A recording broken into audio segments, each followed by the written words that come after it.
19 मई को abdominal cancer day मनाया जाता है और इस बार उसको लेकर के तमाम बातें हो रही हैं। हमारे साथ मौजूद हैं डॉक्टर निखिल बंसल। से समझेंगे कि अगर ये क्या है, ये किस तरीके का कैंसर है और किसी को होता है तो कैसे समझ पाएगा, क्या चीज़ें होंगी, तमाम चीज़ों पर बात करेंगे। डायग्नोस कैसे होगा, इसका ट्रीटमेंट किस तरीके से किया जाएगा, उन तमाम चीज़ों पर हमारे साथ बात करेंगे। डॉक्टर साहब को बहुत स्वागत है वीपी लाइव। नमस्कार जी। किस तरीके का ये कैंसर है, कैसे लोगों को पता चलेगा? सामान्य लोग जो होते हैं वो कहते हैं कि उनको अचानक से उन्होंने डायग्नोस कराया, उनको कैंसर निकल करके आया। इस तरह की समस्याएं राजस्थान में, जयपुर में बहुत बड़ी संख्या में लोग पाए जा रहे हैं। तो क्या होता है, इसके प्रोसेस क्या होते हैं? तो 19 मई को जो कैंसर अवेयरनेस डे बना रहे हैं उसके अंदर बेसिकली ये है कि आम लोग को जागरूकता के माध्यम से हम बता पाएँ कि कैंसर को हम लोग कैसे डिटेक्ट कर सकते हैं। अगर आपको कैंसर की कोई आशंका लग रही है तो उसका डायग्नोसिस कैसे बन सकता है, उसका जल्द से जल्द ट्रीटमेंट कैसे हो सकता है। मतलब ऐसा नहीं है कि आपको पता लगा कि आपको कैंसर हो गया और आप बहुत भयभीत हो गए। तो इसको जानने के और इसके इलाज के, क्योंकि मेडिकल साइंस में अब कई नई तकनीक आ गई हैं जिसके थ्रू हम लोग ये सारा पता कर सकते हैं अर्ली स्टेज के ऊपर। अगर हम प्रिवेंशन की बात करें तो अगर हमारी लाइफस्टाइल अच्छी होगी, हम कार्सिनोजेनिक जो पैक्ड फूड और बाकी चीज़ों से अगर हम दूर रहें तो हमें होने की संभावना कम हो जाती हैं। आजकल बिना चीर फाड़ के भी ब्लड मार्कर्स कुछ होते हैं जिसके थ्रू हम लोग कैंसर की आशंका को पता कर सकते हैं। अब इस पे आएंगे, हम आपसे बात करेंगे। पहले ये बताएं सर कि इसके लक्षण क्या होते हैं? जैसे किसी को कुछ बीमारी होती है, उसके लक्षण भी बताए जाते हैं, किस तरह के लक्षण दिखते हैं, तो आप समझिए कि आपको ये बीमारी हुई। इसके लक्षण क्या होते हैं? अगर हम लोग एब्डोमिनल कैंसर में अगर हम गॉल ब्लैडर और बाकी की विषय में बात करें तो गॉल ब्लैडर कैंसर्स वगैरह के अंदर हमें पीलिया होने की संभावना रहती है, हमारा वजन कम हो जाना, हमारी भूख कम हो जाना, ये मेन समस्याएं हमें आमतौर पे दिखाई देती हैं जी। तो ये उसके एक साथ पहले फर्स्ट जो लक्षण दिखते हैं, लेकिन इसको जब आप कह रहे हैं कि तमाम इसकी टेक्निक्स आ गई हैं, अगर मान लीजिए किसी को दिखता है लक्षण, वो डॉक्टर के पास गया, वहाँ पर ये चीज़ें निकली, सामने आई रिपोर्ट्स में, उसके बाद क्या करते हैं, क्या प्रोसेस होता है आगे का आपका? अगर हम लोग बेसिक इन्वेस्टिगेशंस की बात करें तो कुछ खून की जांचों के थ्रू आधार पे भी हम लोग कैंसर को डिटेक्ट करने में एक शंका हमारी बन सकती है। बाकी हम लोग जो इमेजिंग होती है, जैसे हमारा बेसिक अल्ट्रासाउंड हो गया, उस पे हम लोग देख सकते हैं कि कहीं पे कोई गठान वगैरह तो नहीं आ रही है। अगर कहीं पे हमें गठान वगैरह महसूस हो रही है तो उसके करेक्टराइजेशंस हो जाते हैं कि वो दिख कैसे रही है। अगर हमें लग रहा है कि उसमें कोई शंका है कि उसमें कैंसर हो सकता है तो हम लोग उसको, पहले विषय में अगर हम लोग देखें तो बायोप्सी वगैरह जो होती थी उसके अंदर हमें चीरा टाका लगता था, हमें एडमिशन होता था। मगर नई तरीके से अगर हम लोग बात करें तो आजकल सुई के माध्यम के द्वारा ही अंदर गठान में जाके उसमें से टुकड़ा लिया जा सकता है, जिसमें चीर फाड़ की आवश्यकता नहीं होती है, पेशेंट को वापस सूचर्स वगैरह की नहीं होती है। आप आए, जैसे आपका सोनोग्राफी जैसे जांच होती है वैसे ही आपने उसमें से टुकड़ा दिलाया आपने और आप अपने घर चले गए, 1 से 2 दिन में उसकी रिपोर्ट आ जाती है। अगर इन केस अगर वो जांच पॉजिटिव आती है तो उसके बाद आप सीटी स्कैन या पेट स्कैन के ऊपर जा सकते हैं कि कैंसर आपका वहीं पे है कि आगे फैला हुआ है। और अगर फैला हुआ है तो वो जांच अनुसार पता लगता है कि आपकी स्टेजिंग कौन सी है, आपको कैंसर किस प्रकार का है। आजकल जैसे एडवांसमेंट की अगर बात करें तो जैसे इम्यूनोथेरेपीज़ वगैरह आ गई हैं, जो कैंसर स्पेशलिस्ट भी अपने प्रदेश में अब काफ़ी हैं। तो इम्यूनोथेरेपी की जांच के द्वारा इम्यूनोथेरेपी वगैरह हम लोग लेके कैंसर को काफ़ी हद तक रोका जा सकता है। मतलब आप कह रहे हैं बहुत घबराने की ज़रूरत नहीं है, टेक्निक बदल रही है, हाँ, दौर बदल रहा है। अब इस जो दौर की बात आप कर रहे हैं, जिस टेक्निक की बात कर रहे हैं, इसमें क्या अंतर आएगा दोनों को अगर देखा जाए? जो पहले होती थी 10 साल पहले, या जब जो अब टेक्निक आ रही है, उसमें क्या अंतर आएगा? पैसा ज़्यादा लगेगा, समय कम लगेगा, क्या रहेगा? अगर हम पहले की टेक्निक के बात करें तो पहले बायोप्सी के लिए भी अगर हम लोग हमारे घरों में भी देखते थे कि किसी को अगर बायोप्सी होनी है तो पहले वो जाके उसकी खूब सारी खून की जांचें होती थी, उसको एडमिट होना पड़ता था, ऑपरेशन थिएटर में जाके चीरा लगा के उस गांठ की जांच होती थी, 7 दिन बाद टाके करते थे, कम से कम आपको 3 से 4 बार अस्पताल जाना पड़ता था, 2-1 दिन के लिए भर्ती होना पड़ता था। अब हम बात करें तो पेशेंट आता है ओपीडी के अंदर, जाँच कराता है, हाथ की हाथ चल जाता है। तो 4 से 5 बार आने जाने में, भर्ती होने में, उस बनिस्पत अगर हम लोग देखें तो हमारा कॉस्ट जो है वो बहुत कम हो गया है। अगर हम दूसरी बात करें कि कीमोथेरेपीज़ वगैरह के अंदर भी अब बहुत ज़्यादा सुधार हो गया है। पहले काफ़ी सारे जो कैंसर के इलाज थे वो नहीं होते थे, मगर आज के टाइम पे बहुत सारे जेनेटिक टेस्टिंग के द्वारा हम लोग काफ़ी सारे कैंसर्स को बहुत अच्छे से कंट्रोल कर सकते हैं। हाँ, जो इम्यूनोथेरेपी अभी वो नई चीज़ है, उसका इलाज का खर्चा ज़्यादा है, मगर कम से कम अगर हम लोग देखें कि अब इलाज का ऑप्शंस पेशेंट्स के पास में हैं और इम्यूनोथेरेपी और बाकी एडवांस मेडिकेशंस के द्वारा हम लोग कैंसर को बहुत हद तक रोका जा सकता है। तो पहले और अब में देखें तो एक तो हमारा समय कम लग रहा है, ओवरऑल अगर आपका सर्वाइवल अगर हमें बेनिफिट्स मिल रहे हैं तो कॉस्ट मुझे लगता है कि इतना बड़ी चीज़ नहीं है मेजॉरिटी के लिए। मतलब इलाज जो कहते हैं कैंसर लाइलाज बीमारी नहीं है अब, मतलब इलाज हो रहा है।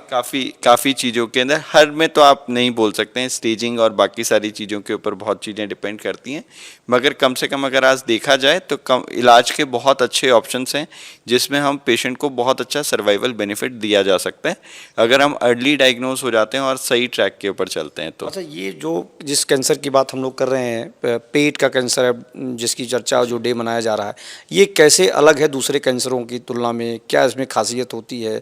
किस तरीके की परेशानियां खड़ी करता है ये शरीर में?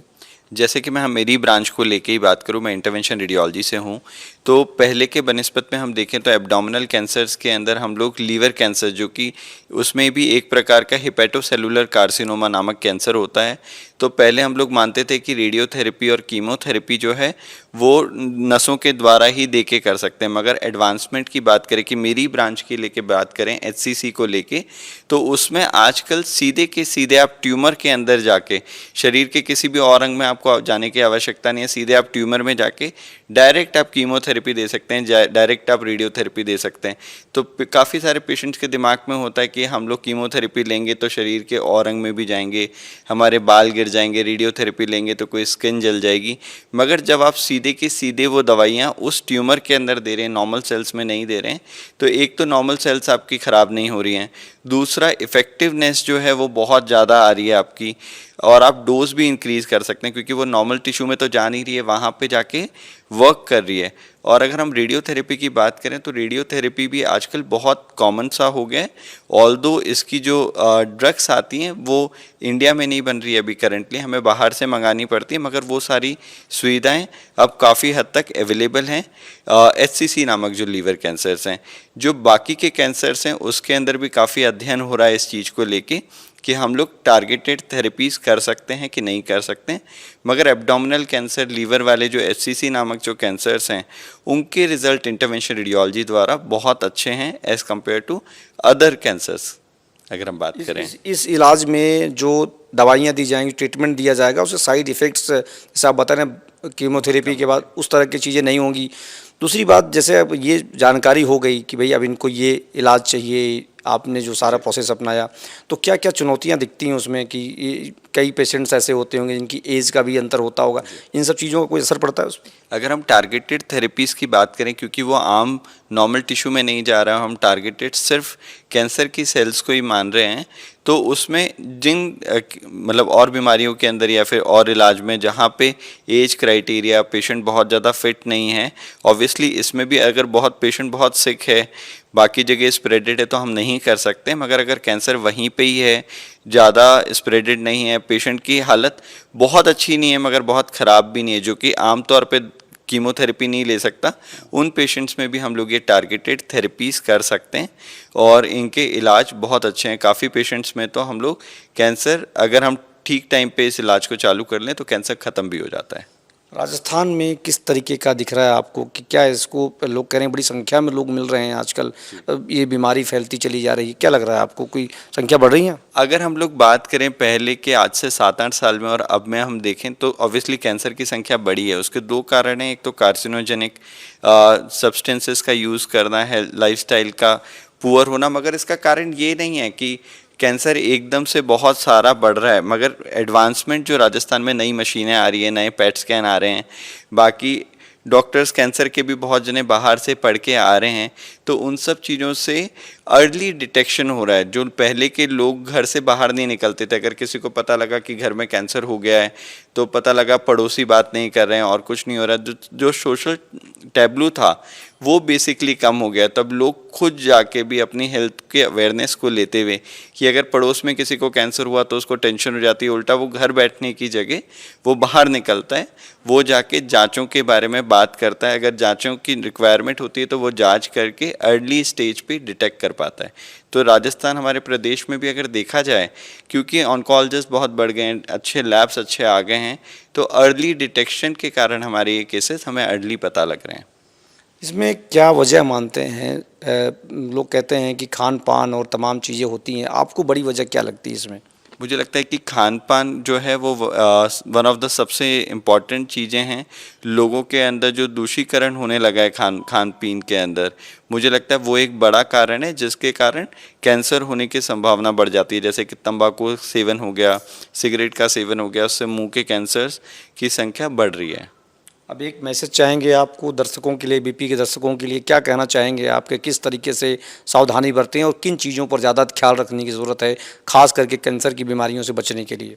अगर हम लोग प्रिवेंशन की बात करें तो अगर अपनी लाइफस्टाइल को आप अच्छा रखेंगे, आप फ्रेश फ्रूट्स, फ्रेश वेजिटेबल्स आप खाएंगे, सैलेड वगैरह को इंक्रीज़ करेंगे, तो जो आपके आंतों का कैंसर है, आपकी इम्यूनिटी इम्प्रूव होगी, तो बेसिकली चांसेस ऑफ कैंसर होना, उसको बढ़ना और उसके आगे अगर कभी हो भी जाता है तो इलाज के अंदर हमें काफ़ी सुविधा मिलेगी।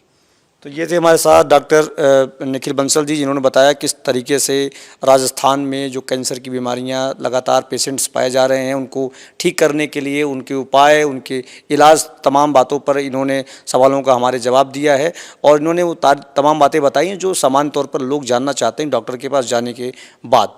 एबीपी लाइव के लिए संतोष कुमार पांडे, जयपुर।